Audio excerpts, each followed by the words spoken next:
सब पत्रकार बंधुओं को मेरा जय हिंद। आपको सबको पता है कि 26/11 को जो दहशतवादी हमला हुआ था मुंबई में स्पेशली, उसकी याद में जरा याद करो कुर्बानी इस नाम से 26/11 को एक जो प्रोग्राम रखा है, उसका जो बैकग्राउंड है मैं पहले बताना चाहूंगा कि मुंबई स्थित 10 जो आतंकवादी थे उन्होंने मुंबई में 26 से लेके 29 नवंबर 2008 में जो हमला किया था, वो टोटल आतंकवादी 10 थे जो समुद्र मार्ग से आए थे, और उसमें से जो कसाब है वो एक ही बच गया था, बाकी 9 बंदे मारे गए थे उस दरमियान।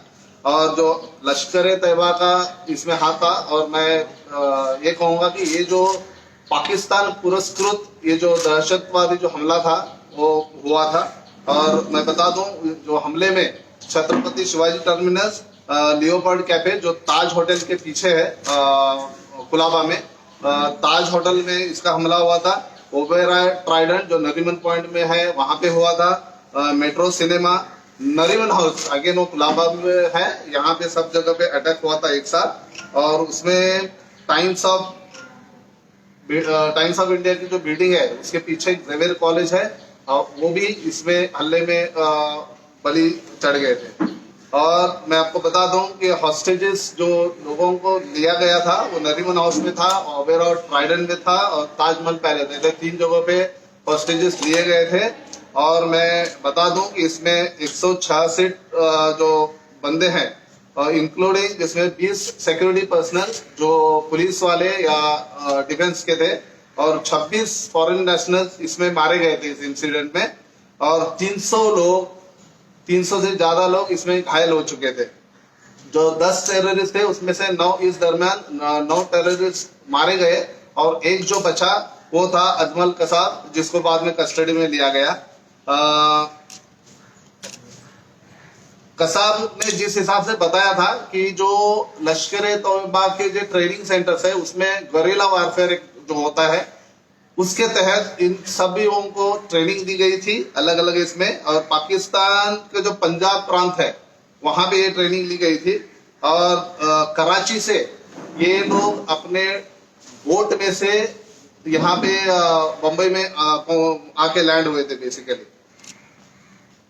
उसके बाद 2012 में अजमल को फांसी दी गई थी। और डेविड हेडली जो पाकिस्तानी अमेरिकन प्लेडेड गिल्टी इन 2011, इसका इसमें बहुत बड़ा हाथ था। और एक जो प्लानिंग वगैरह जो की थी, रेकी की गई थी, इसमें हेडली का हाथ था। और उसको 35 साल बाद में यूएस प्रिजन में डाला गया था।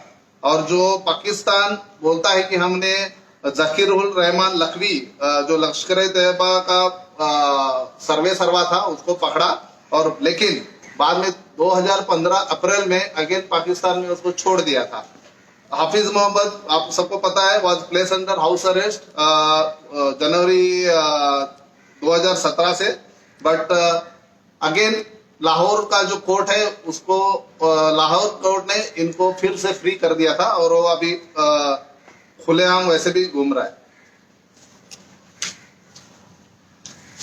इसमें आप देखोगे तो इसमें जो हमारे शहीद जो हुए थे उसमें से खास कर हेमंत करकरे जो एटीएच चीफ थे, देन एनकाउंटर स्पेशलिस्ट जिनको विजय सालस्कर को एनकाउंटर स्पेशलिस्ट कहा जाता है।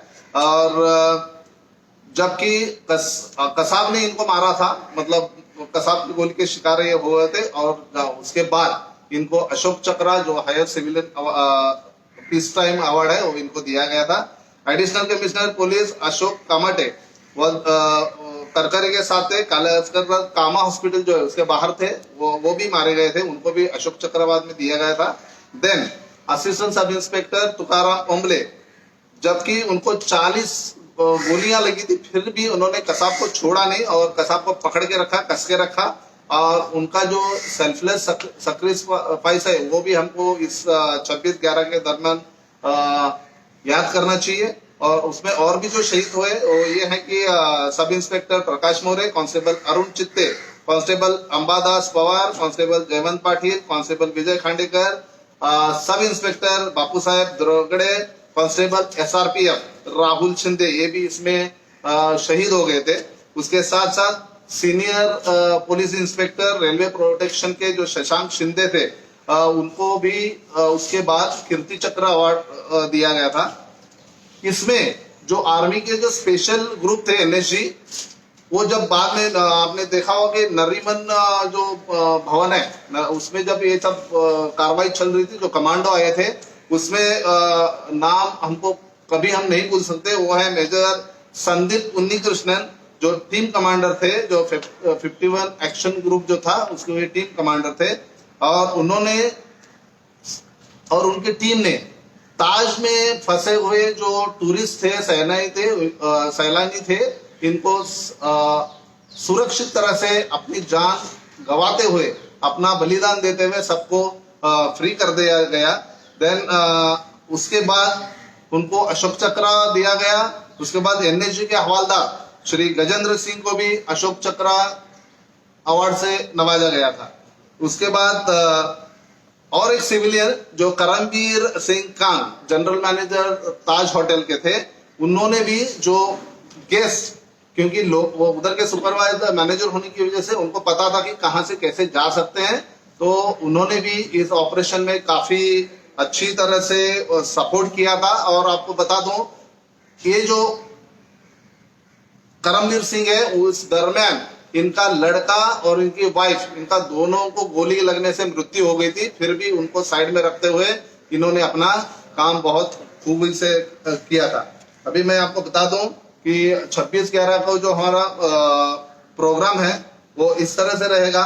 5 बजे शाम को आजाद मैदान पे इसकी ये रहेगी। सबसे पहले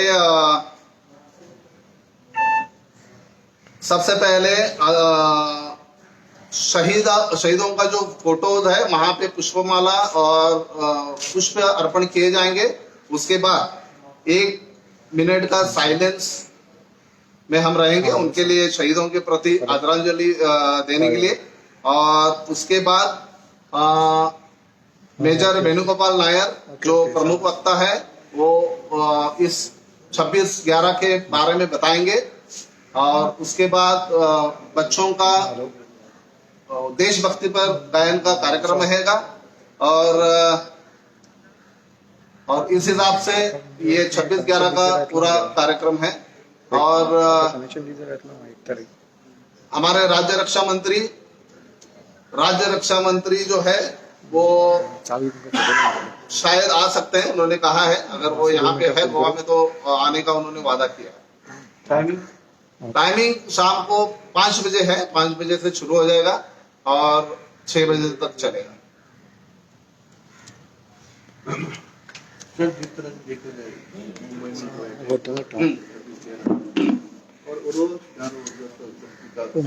अब तक देखा जाए तो स्टेट का लॉ एंड ऑर्डर कैसे रिएक्ट करेंगे? नहीं, देखिए, ये जो अटैक हुआ था और इसका और स्टेट जो गोवा देखा जाए तो वैसे वल्नरेबल है। अगर एज ए डिफेंस में एक्स नेवी हूँ, मैं आपको बता दूं कि गोवा बहुत सॉफ्ट टारगेट है, तो उसकी वजह से हमको तैयारी उस हिसाब से करनी पड़ेगी। इतना ढिलाई बरतने से काम नहीं चलेगा। कोस्टल बेल्ट पे है। बिल्कुल, इसलिए मैं बोल रहा हूँ गोवा में बहुत सारी जगह ऐसी हैं जो बहुत वल्नरेबल है और इसका आगे जाके बहुत कुछ गलत परिणाम हो सकता है। स्टेट डिफेंस में इस पे कुछ लगता है कि आप चौकन्ना रहना पड़ेगा? नहीं, देखिए, इधर हमारे पास जो मरीन पुलिस है वो जिस हिसाब से चलती है, मुझे नहीं लगता कि क्योंकि पेट्रोलिंग और ये जो चीजें हैं वो बहुत अहमियत रखती है। पेट्रोलिंग बहुत जरूरी है। ये नहीं कि सिर्फ 15 अगस्त और 26 जनवरी को पेट्रोलिंग बढ़ाई जाए, नॉर्मल रूटीन आवर्स में भी पेट्रोलिंग की बहुत जरूरत है। ओके, और आज के डेट में देखा गया है जैसे कि 6 महीने के अंदर जिस तरह से गोवा में लॉ एंड ऑर्डर जिस तरह से ये हो रहा है, उस पर आपका क्या कहना है? नहीं, लॉ एंड ऑर्डर, देखिए, मैं हूँ एक सैनिक हूँ, तो लॉ एंड ऑर्डर जो है वो तो एक्चुअली आप लोकल भी हो। बिल्कुल, मैं लोकल तो मैं उसी में आता हूँ, उसी नागरिकों से। तो मुझे लगता है कि जिस हिसाब से ये बाकी जो चल रही है चीजें, जो अन सोशल एक्टिविटीज जो चल रही है, एंटी सोशल, ये इसको टाइम पे ही काबू में लाना बहुत जरूरी है। तो उसके लिए सीएम के पास आप कुछ जैसे गैस सर्विस में दे चुके हैं? मैं बता दूं, हमारे जो एक्स सर्विसमैन है, मैं पहले भी, इससे पहले भी मैं बोल चुका हूं, एक्स सर्विसमैन एसोसिएशन जो हमारा है, जैसे कि जब कोविड का ये पहले से जब शुरुआत हुई थी, तब भी हमने ये ऑफर दिया था कि हमारे जो एक्स सर्विसमैन है वो अभी भी आपको किसी भी तरह के काम के लिए या किसी भी तरह की, जैसे कि अगर आपत्ति आ जाती है, उसके लिए हमारा जो एसोसिएशन है वो ऑलवेज रेडी है, बिना किसी मॉनिटरी बेनिफिट के। स्टेट में लगता है कि पुलिस की और पेट्रोलिंग की जरूरत है? बिल्कुल है, क्योंकि जिस हिसाब से अभी आप देख रहे हो, डेली कुछ ना कुछ इधर उधर कुछ ना कुछ होते रहता है, तो ये दर्शाता है कि होना और इसमें और चौकन्ने की जरूरत है। Thank you. Thank you very much.